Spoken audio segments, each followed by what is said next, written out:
Mesdames et messieurs, fidèles téléspectateurs des canaux Congo Télévision, bienvenue à votre émission Zoom qui reçoit pour vous ces jours monsieur Jean-Marie Béa qui est coordonnateur du mouvement Congo Uni, Congo Fort. Monsieur Jean-Marie Béa, bonjour. Bonjour, bonjour. Avec monsieur Jean-Marie Béa, nous aurons passé au crible les différents sujets d'actualité dans notre beau et cher pays, la République démocratique du Congo. On va parler de ces dossiers ou de cette affaire de la congolité, cette proposition de loi proposée par Noël Tchani. Noël Tchani est acteur politique dans notre pays, mais également candidat malheureux au scrutin de 2018, candidat malheureux de 2018, une proposition de loi qui veut protéger le poste de souveraineté dans notre pays, la République démocratique du Congo, notamment le poste de présidence de la République ou président de la République. Noël Tchani estime que pour être président de la RDC, il faut être né de père et de mère. On en parle. On va parler également dans cette émission de l'annonce faite par le ministre de la Santé, Jean-Jacques Mbungani, de la troisième vague de la pandémie à coronavirus en République démocratique du Congo, dont l'épicentre reste la capitale Kinshasa. Jean-Jacques Mbungani a profité de la même occasion pour appeler l'ensemble de la population au respect strict de mesures barrières édictées par les autorités du pays. On en parle avec notre invité dans ces beaux cadres de CCTV que je m'en vais directement vous le présenter, donc Monsieur Béa, et coordonnateur du mouvement Congo Uni, Congo Fort, Monsieur Jean-Marie Béa. Bonjour. Bonjour, Monsieur Maxime. Avant d'entrer directement dans le bain de nos différents sujets, aujourd'hui, c'est les cinquantenaires du président honoraire, Joseph Kabila à Kawangé. Un mot à placer avec son jumeau, un mot à placer par rapport à ces cinquantenaires du président honoraire. Bon, j'ai vu beaucoup de gens sur Facebook mettre 50e anniversaire. Pour moi, c'est du non-avènement. C'est son anniversaire à lui. Je pense qu'il doit fêter avec sa femme et ses enfants. Parce qu'il a été dit que non, Yem ou sa jeunesse naïe. Alors c'est le moment qu'il en profite, qu'il soit avec sa femme et ses enfants. Au lieu que Batumisusu, ceux qui ne les connaissent pas, sont toujours là et en faire un événement, non. Je pense que c'est un âge qu'il a eu, l'âge de maturité, et il est bien sage. Dieu merci qu'il a gardé encore en vie, mais c'est du non-avènement. Mais du moins, il faut les souhaiter, même joyeux anniversaire, une réanniversaire. Je ne les connais pas. Président honoraire et sénateur à vie de notre pays. Bon, étant qu'un ancien président, on en a eu beaucoup. Hein. On peut aussi se référer, ça allait inclure. Lui, il est vivant hein, parmi d'autres présidents connus oui, par la RDC. Il n'y a pas que lui, il y a d'autres personnes aussi qu'on peut souhaiter aussi des anniversaires. Je ne vois pas pourquoi spécialement ça doit faire... hein? Je ne sais pas, c'est particulièrement, non, je ne les connais pas, c'est pour le moment, non, c'est bon. Donc c'est un non-événement. C'est un non-événement, je pense que Jean-Marie Béa de Congo Uni, Congo Fort. C'est passé, c'est son anniversaire, c'est bien pour sa famille, pour ses enfants, qu'on lui laisse le temps d'élever ses enfants au lieu d'aller toujours, voilà, l'inciter à la politique, à ceci. Maman Olive mérite son mari dans la paix et qu'elle va passer anniversaire na Kimia dans un cadre familial. Il y a une messe qui sera dite bientôt là, à Notre-Dame. Une messe dans quel sens? D'Action des Grâces. Pour qui? Par rapport à ces cinquantenaires. Oh là là là là là là là. Et pour l'ancien président de l'Assemblée nationale, qu'est-ce qu'on fait? Pour l'ancien président du Sénat, qu'est-ce qu'on fait? Ce sont des gens un peu considérés. Mais bon, maintenant, moi, je pense que c'est son anniversaire pour moi. C'est à Maman Olive et à ses enfants et à ses proches d'en profiter. Voilà, c'est du non-avènement. Parlons-en à présent de cette proposition de loi qui alimente les débats dans tous les sens de la sphère politique RD congolaise. Cette proposition de Noël Tchani sur la congolité avant de briguer un poste de président de la République, de poste de souveraineté, il faut être né d'un père congolais et d'une mère congolaise. Comment jugez-vous cette démarche ou cette proposition de Noël Tchani? Bon, la démarche de Noël Tchani en lui-même, en fait, la loi qu'il essaie de proposer, on doit toujours proposer des choses pour les développements, pour les futurs de notre pays. Et pour, des fois, arranger ou des petites retouches par rapport à la Constitution. Un pays est amené à le faire, hein, souvent. Vous savez, la France... juste à la période de François Hollande, il a proposé le mariage pour tous, qui est dans leur constitution. Il a lutté contre l'homophobie. Ça fait partie de leur culture et ils ont apporté cette touche-là. Donc si Noël Tchani propose quelque chose, déjà il ne faut pas les fustiger, comme quoi que, tiens voilà, ceci, c'est là. Non, non, non.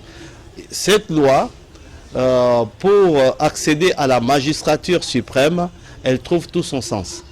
Elle trouve tout son sens dans le sens que les Congolais doivent être guidés par des Congolais. J'ai lu quelque part dans Deutéronome, dans la Bible, que tu choisiras un roi parmi tes frères.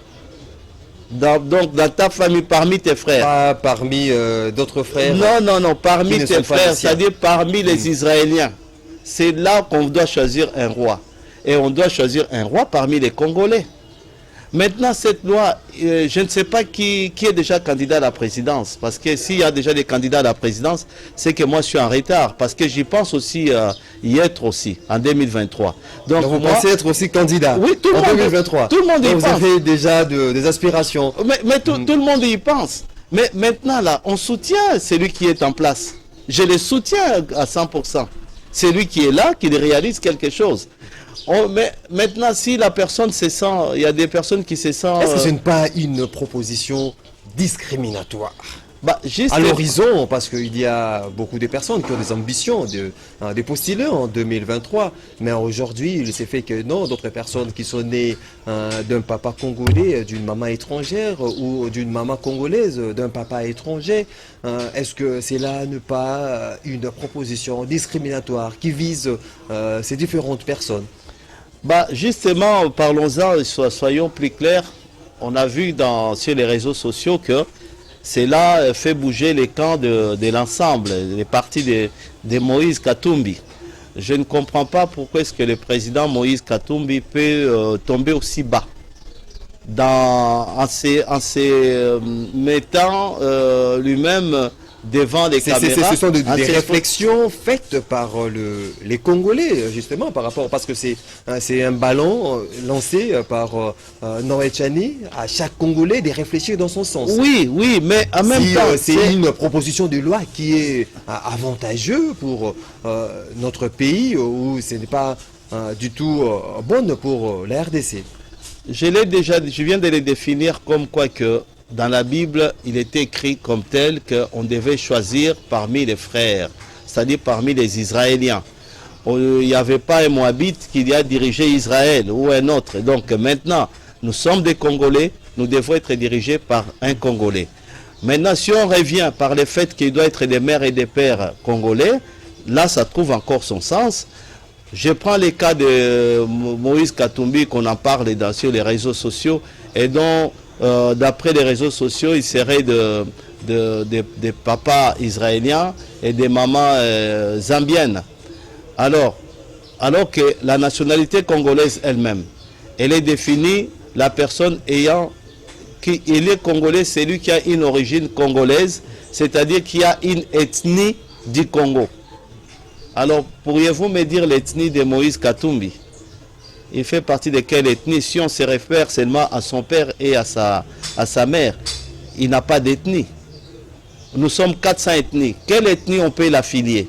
Mais je comprends aussi que il y a là, c'est vous qui le dites. Oui, non, non, mais je pose juste la question.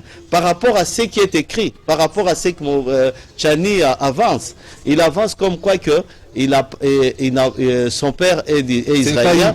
C'est pas une parole d'évangile. Non, il faut mais avoir justement de preuves. Oui, après, à lui maintenant, Moïse Katumbi, de se justifier. Mais c'est pourquoi je dis que, pourquoi il est tombé si bas s'il est congolais pour faire cette guerre-là qui n'a pas son sens. Donc, l'autre, il peut proposer. Moi, je me sens congolais. Je ne vois pas par où ça me dérange, cette loi.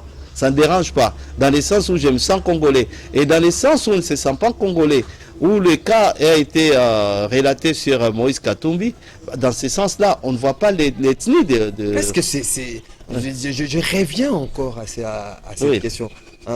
Lorsque aujourd'hui il se pose que est-ce que cette proposition est bonne ou mauvaise par rapport au contexte actuel de notre pays? Est-ce qu'il faudra donner du crédit? Il faudra aborder cette proposition ou un député ou un parlementaire, parce que Noël Tchani n'est pas un député, il n'est pas un parlementaire, c'est un titre impersonnel qu'il a proposé justement cette proposition de loi. Il faudra donner du crédit dans le contexte actuel de notre pays à cette proposition de Noël Tchani. Je pense qu'il faut donner du crédit à cette loi.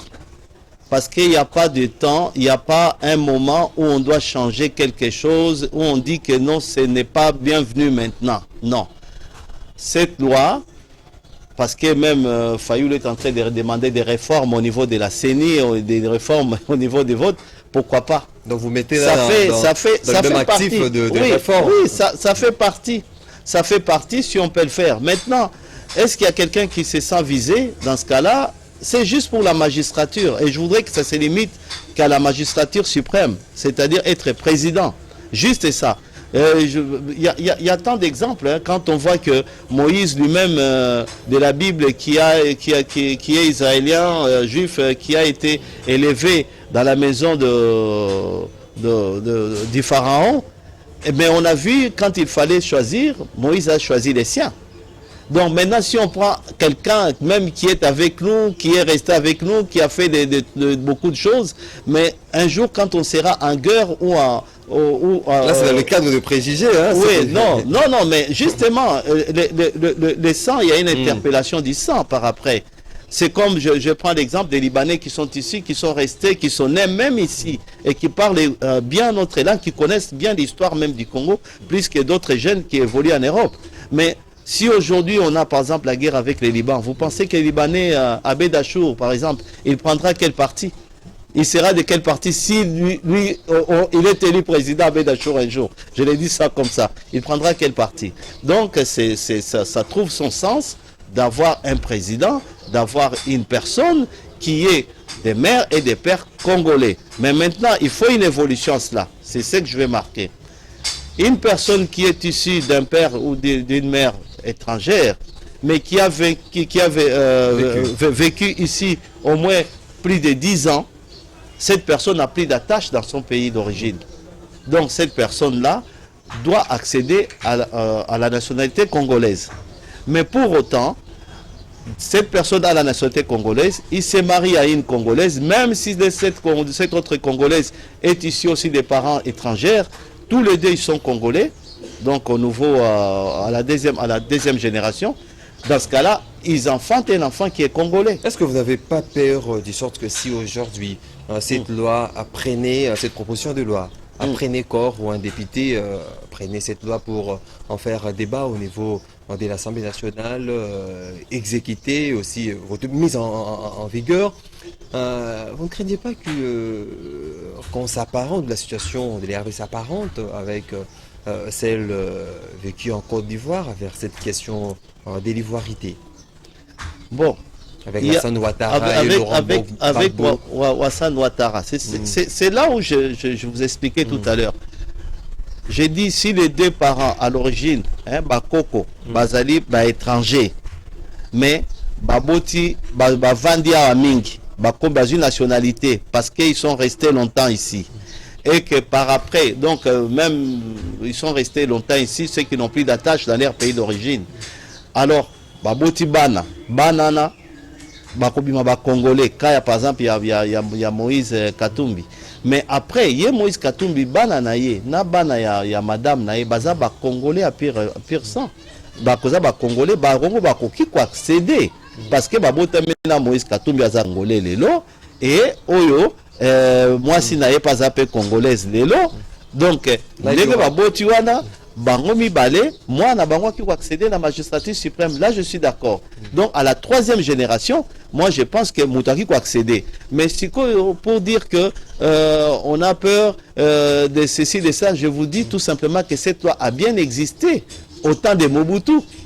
L'article 10, c'est que le président qui est né d'un père et d'une mère congolaise. À ce moment-là, il y avait les Kengwadondo, il y avait les Setial, il y avait les Mbemba, Mbemba Saoulona, les papas. Mais ils n'ont pas trouvé ce n'est pas une nouvelle loi. Parce que je raconte déjà qu'il y a une main noire, comme si il y a des instigateurs qui poussent justement Noël Tiani à proposer cette loi afin d'exclure certains potentiels adversaires de Félix Tshisekedi en 2023. Je pense que l'adversaire Félix Tshisekedi, le président, il n'a pas ces caractères de s'accaparer du pouvoir par la force. Hein. Ce n'est pas son genre. On a annoncé ici il est à sa deuxième année. Hein? Oui. Oui, on a annoncé ici... On est à son premier mandat. Oui, on a annoncé ici qu'il n'y aura pas des élections en 2023. Mais il ne l'a jamais dit et vous voyez bien qu'il est ouvert à l'élection. Le peuple est en train de voir ce qu'il est en train de faire juste pendant les 2 ans où il n'a pas eu même toute la liberté de faire tout ce qu'il veut. Mais on voit bien, on voit cette lumière qui jaillit, on voit bien cette lumière où il conduit les pays. Et on voit que même si nous les refusons, mais il est déjà élu aussi président de l'unité africaine. Ça lui fait beaucoup de choses, de l'Union africaine plutôt. Ça lui fait beaucoup de choses déjà. Donc c'est une personne crédible, c'est une personne, moi je pense, si... il y a des élections, il n'a pas à avoir peur. Et en plus, il n'a pas encore dit s'il va se présenter ou pas. Parce qu'il faut savoir une chose. Si le président Félix arrêterait par exemple en 2023, il sera consulté par d'autres organismes, beaucoup d'organismes. Le fait qu'il a été président de l'Union africaine, ça lui donne déjà... de crédibilité dans beaucoup de choses pour son avenir. Son avenir n'est pas aussi sombre que d'autres présidents qui, une fois fini, il ne sait plus quoi faire. Mais la présidence du président Félix, je pense qu'après ceci, il peut toujours se projeter dans beaucoup de choses où il sera beaucoup utile et où il sera beaucoup appelé. Parce qu'on a entendu dans la dernière déclaration lors d'une conférence de presse organisée à Lubumbashi, Moïse Katumbi appelle justement ces intellectuels qui estiment qu'il faudra mettre en exergue cette congolité de se référer à l'hymne national de la RDC. Oui. Bon, si on doit se référer... Il est dans l'effort, il est dans le sort. Oui, mais on est unis. D'ailleurs, c'est notre mouvement Congo uni, Congo fort. On est unis. On n'exclut pas. Moi, cette loi, si quelqu'un exclut Moïse Katumbi, qui n'est pas congolais, moi, je m'offusque. Donc, Moïse Katumbi est congolais. Et tous les autres sont des Congolais, que ce soit Mbemba, que ce soit des métis que vous croisez, ils répondent à un parent congolais ou quoi que ce soit, sont des Congolais. Cette loi ne doit pas faire discrimination. Mais cette loi, tout simplement, elle s'applique à la magistrature suprême où nous, les Congolais, nous voyons que nous devons avoir quelqu'un qui est issu d'une ethnie congolaise. Et lui, maintenant, l'ethnie, il est où? L'ethnie de ceux qui ont des parents étrangers, l'ethnie... Est-ce qu'aujourd'hui, au sein de l'Union sacrée de la nation que pilote le chef de l'État, Félix Tshisekedi, on parle le même langage? Parce que je vois cette question divisée, hein, les uns et les autres, au sein de l'Union sacrée. Bon, au sein de l'Union sacrée, il faut dire un gars comme Safou qui... je pense que c'est là où je souhaiterais que les élections viennent vite. Parce qu'il faudrait lire quand même... Ouais, pour mettre fin à des gens, des députés comme ça. Parce que bon, ça c'est des genres des députés pour moi. Même s'il m'en reste juste un, c'est pas lui que je voterai. Donc, il y a, à part lui, Est-ce que vous parlez un même langage? à part lui, il n'y a personne qui sait de l'union sacrée. oui, non, de l'union sacrée, c'est nous tous hein, qui faisons partie, et même vous. Si FCC cash égale union sacrée. Non, bon, là on va revenir à une autre chose, mais l'union sacrée, c'était la vision du président justement pour unir les efforts, pour que nous ayons, pas appeler nous allions de l'avant. auprès de lui pour essayer d'étouffer et d'exclure les autres. Non, bah, on reviendra encore une fois aux questions de l'union sacrée qui a trouvé tout son sens malgré les mauvaises prédilections qui ont été dites, sur l'union sacrée, mais l'union sacrée a trouvé tout son sens et son fondement. Il y a un gouvernement qui est issu de cette union sacrée, il y a une assemblée, il y a tout, donc on ne peut pas revenir là-dessus et qui est en train de faire l'effort. Et vous avez bien vu l'état des sièges, vous avez bien vu beaucoup de choses que les présidents maintenant trouvent cet effort de répondre à ce dont il a été élu. Donc l'union sacrée n'a pas de problème. Le problème maintenant que Noël Chani propose, ce n'est qu'un problème qui ne peut en aucune façon diviser. Ça vous met déjà à front avec Ensemble pour la République? Non, ça ne nous met pas à front, parce que moi je serais par exemple d'avis que Francis Kalombo, pourquoi ne pas choisir Francis Kalombo comme président? Pourquoi ça doit être seulement les présidents de partis politiques qui veulent prendre des places des présidents de la République? Pourquoi pas choisir aussi Augustin Kabouya comme président mais pourquoi pas? l'UDPS? Mais pourquoi pas? S'ils se sentent capables, pourquoi pas? Il n'y a aucun problème au sein de l'UDPS. Et pourquoi un gars comme Francis Kalombo ne serait pas président de l'ensemble? La loi ne l'exclut pas. Et pourquoi pas, de l'autre côté de la Mouka, on ne prendrait pas, par exemple, au lieu de Fayoul, on prendrait par exemple Epengue. Il peut mieux faire aussi. Epengue a décidé parce que Epengue a son parti politique. Ah bon, donc oui, mais ils peuvent se dire à décider, oui, c'est ce que j'ai dit, à décider. Pourquoi vous ne prendrez pas Epengue? Et pourquoi pas... lui, il est à ADD Congo. ADD, mais ils sont ensemble, je mélange les pinceaux. Ils sont ensemble, mais en même temps, pourquoi on ne les prendra pas? Pourquoi on ne prendra pas à la place comment il s'appelait encore l'ancien ministre, Mouzito, qui a déjà fait et qui mérite maintenant vraiment une retraite peut-être bien méritée ou alors une retraite tout court. Il a encore de l'énergie, il faut faire la politique. Mais pour apporter encore quoi? Il a déjà apporté les chaos. Donc il va encore apporter quoi de nouveau dans ces pays? Donc ce sont des gens qui peuvent conseiller sur les erreurs qu'ils avaient commis pour redonner la dynamique aux jeunes. Et un élan aux jeunes, les gens qui sont dans son parti. Et pourquoi les chefs de parti veulent toujours revenir sur la scène?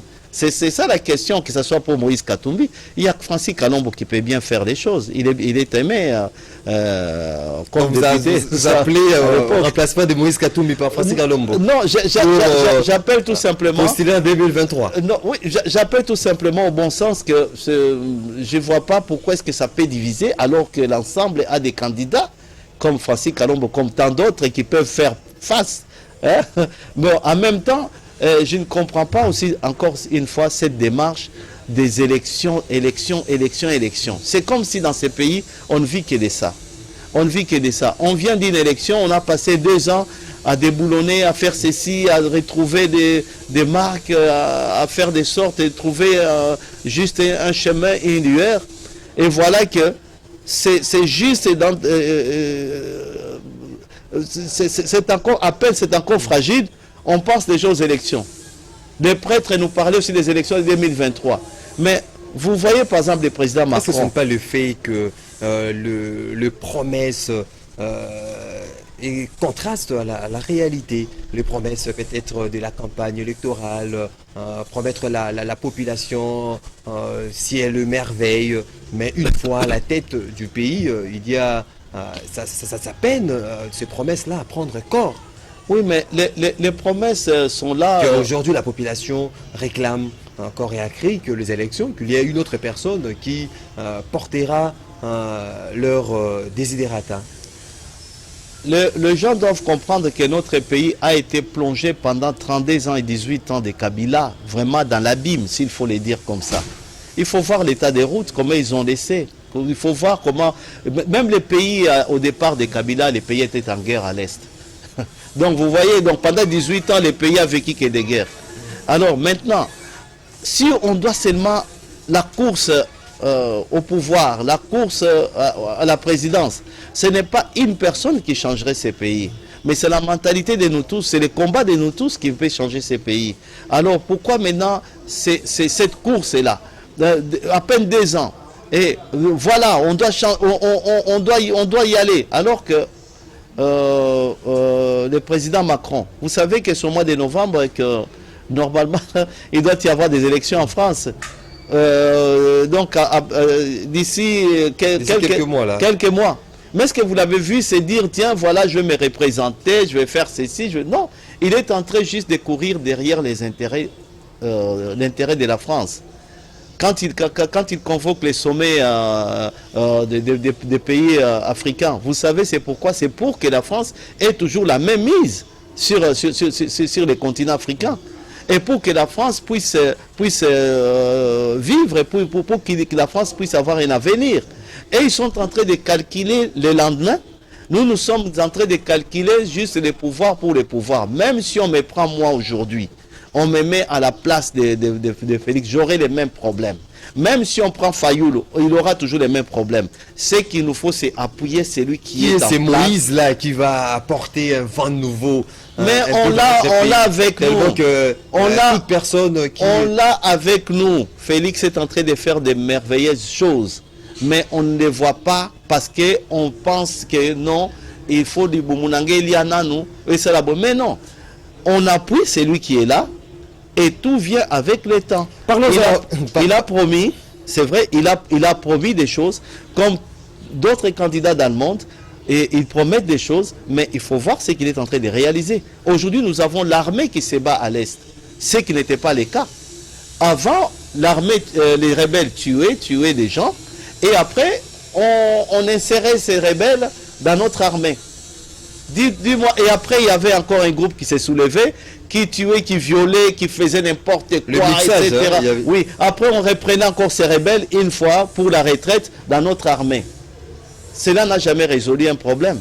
Mais maintenant, avec lui, c'est que les rebelles, ils sont pourchassés, ils sont tués, malgré dans leur fuite, ils sont en train de commettre d'autres crimes. Mais pour autant, ils ne sont pas laissés.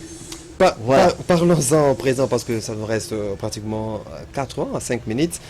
Parlons-en de cette annonce faite par le ministre de la Santé, Jean-Jacques Mbongani, 3e vague de coronavirus en République démocratique du Congo. On a comme l'impression que les Congolais se disent que non, il n'y a pas coronavirus. Mais il y a 3e vague. Et puis l'épicentre, c'est la capitale, Kinshasa. Oui, heureusement que je repasse à la même télévision où j'avais soutenu l'étude, où je l'ai redite chaque fois à propos du corona et qu'on avait projeté à l'époque, à cette période, au mois de juin, etc., qu'il y aura des maladies, qu'il y aura la recrudescence de cette maladie. C'est le cas que nous vivons aujourd'hui. Mais je pense aussi que le ministre de la Santé ferait mieux de faire appel quand il dit qu'il faut observer des règles, des barrières, eh ben, qu'il remette des points d'eau là où il y a une concentration de la population, c'est-à-dire au marché et tant d'autres, et qu'on essaye d'obliger à l'entrée de chaque établissement, surtout public, et même d'autres établissements beaucoup fréquentés, des bassins d'eau. Les bassins d'eau et tout le reste, il faut que ça revienne vite fait. Nous avons cette chance avec la chaleur parce que les corona... C'est comme si même la distanciation physique n'est pas respectée, le port de cache-nez, le lavage régulier de mains, ça pose problème. Oui, tout cela pose problème parce que cela a été un peu à un moment, bon tiens, comme les autres partis même, ils vont même loin pour dire que la maladie n'existait pas. Moi, j'essaie de mes amis à moi, là où nous sommes en train de parler. C'est vous, les politiques, qui ont failli. Au lieu de sensibiliser, de conscientiser la population, c'est pour cela qu'il y a certaines personnes qui doutent jusqu'à ces jours de la présence de coronavirus. La politique a failli parce qu'on a trouvé dans l'opposition des gens qui disaient, soi-disant opposition entre guillemets, parce qu'il n'y en a pas, où ils ne savent pas l'essence même d'opposants, ils se réclament être résistants et pourtant ils devaient être opposants pour mieux mener la chose. Justement, on trouve dans l'opposition des gens à l'époque qui stigmatisaient comme quoi qu'il n'y a pas les corona, il n'y en a pas, il n'y a pas ceci, il n'y a pas cela, et que même le couvre-feu, ça ne sert à rien, etc. Là, on voit, moi j'ai des gens qui souffrent, j'ai des gens qui sont contaminés, alors il faudrait bien que, non, c'est le problème de tout et chacun, c'est le problème de tout et chacun, que ces points d'eau nous reviennent et que les masques soient distribués à titre gratuitement. Parce que nous avons eu quand même d'aide à propos de ces corona. Et comme il y a une baisse en Europe, c'est qu'il y a ces masques, il y a toutes ces choses qui peuvent nous venir en aide afin de lutter efficacement contre cela. Est-ce que vous sensibilisez personnellement la population sur le respect scrupuleux de gestes et barrières? C'est ce que je suis en train de faire déjà maintenant là, à la télévision, là, où j'ai affaire et où j'appelle la population. C'est à grande échelle que je l'ai fait pour que la population revienne au bon sens. La maladie existe bel et bien, mais nous avons cette chance d'avoir l'air non pollué et nous avons cette chance d'avoir le soleil, ce qui fait que le virus lui-même ne peut pas trop résister. Mais pour autant, il faut des règles d'hygiène, il faut des règles barrières qu'on doit observer. Et non seulement courir dans les sens de dépister, etc., juste pour s'acquérir de l'argent qui ne retombe pas aussi chez les peuples aussi. Votre mot de la fin, M. Jean-Marie Béa? Les mots de la fin, vous savez, en France, les gens qui ont lutté pour ces gens qui ont travaillé pendant la période des confinements, des corona, tous les étrangers, on leur a donné la nationalité française. Alors, moi, je me demande ici, pourquoi ces gens qui luttent, ces infirmiers qui ont lutté, etc., quel est leur... voyez-vous, qu'est-ce qu'ils ont gagné? Alors, c'est maintenant le temps à ce que les politiques se mobilisent et qu'on puisse vraiment lutter efficacement contre cette maladie. Et concernant la congolité, je pense que c'est pour moi un petit débat, mais parce que ce qu'a proposé Noël Tchani a tout son sens. Je ne vois pas pourquoi est-ce qu'on doit faire une si grande affaire pour cela, surtout que tout le monde est congolais. Mesdames et messieurs, l'émission est terminée. On a eu le réel plaisir de recevoir pour vous ces jours monsieur Jean-Marie Béa, qui est coordonnateur du mouvement Congo Inu Congo Fort. Monsieur Jean-Marie Béa, on vous dit merci. Merci beaucoup, merci en tout cas. Merci. Je vous dis également merci parce que vous étiez nombreux vraiment à suivre cette émission. Merci pour votre attention soutenue à une émission réalisée par Romain Makonda, Brino Ndinga était du côté de la régie, Olivier Longwango à la prise de vue. Je vous retrouve la semaine prochaine pour un autre numéro de votre émission Zoom. Ça sera avec d'autres invités pour discuter de thématiques qui défrayent la chronique de notre pays, la République démocratique du Congo. D'ici là, portez-vous bien et le programme continue sur votre chaîne. Bye. Merci.